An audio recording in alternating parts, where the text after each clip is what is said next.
అమెరికాకి ఏం చేయాలో అర్థం కావట్లేదు. ఇరాన్‌తో యుద్ధ విరమణ జరిగిపోయిందని ప్రకటించారు. సంతకాలయిపోయినాయి. 41వ ప్రకటన తర్వాత సంతకం అయింది.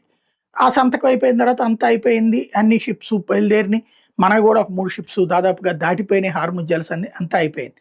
సీన్ కట్ చేస్తే ఓ పక్కన మేము డబ్బులు వసూలు చేస్తామని ఇరాన్ ప్రకటిస్తోంది. దాన్ని కంట్రోల్ చేయడం ట్రంప్ వల్ల కావట్లేదు.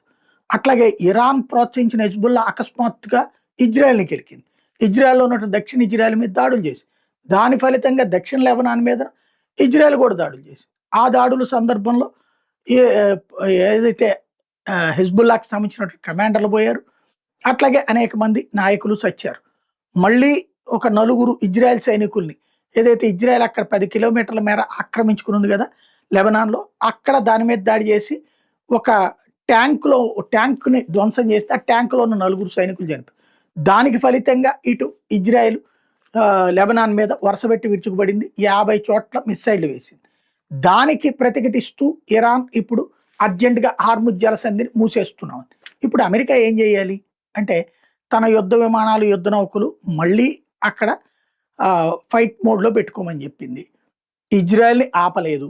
ఎందుకు ఇజ్రాయెల్‌ని ఇప్పుడు ఏమన్నా పోనీ తన సైన్యంతో ఇజ్రాయెల్‌ని అంతు తేలుస్తానంటదా? ఆర్థిక ఆంక్షల ఇజ్రాయెల్ మీద ఎన్నో సార్లు చేశారు.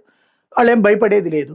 అలాగే వాళ్ళని యుద్ధం చేయనీయకుండా చుట్టూ మొహరిస్తుందా సైన్యం? ఇరాన్నే పీకలేకపోయినప్పుడు ఇజ్రాయెల్ ఏం బిగుతుంది అమెరికా? ఇజ్రాయెల్ మీద దాడులు చేయగలుగుతుందా అమెరికా? ఇరాన్ కోసం అని చెప్పి చేయలేదు. అలాగని ఇక్కడ ఇజ్రాయెల్ ఏమంటోంది? హిజ్బుల్లా వాడు తీసుకొచ్చి అక్కడ 2700 కిలోల మందుగుండు సామాగ్రి తీసుకొచ్చి పెట్టాడు. మా మీద దాడి చేస్తున్నాడు. మేమేం చేయాలా అంటది. అబ్బాయి ఆడేం చేయడని ఈడు చెప్తారు. ఇరాన్ చెప్తుంది. కానీ ఆడు చేస్తానే ఉంటాడు ఈడు. ఎందుకంటే ఆడు ఒక ఉగ్రవాది.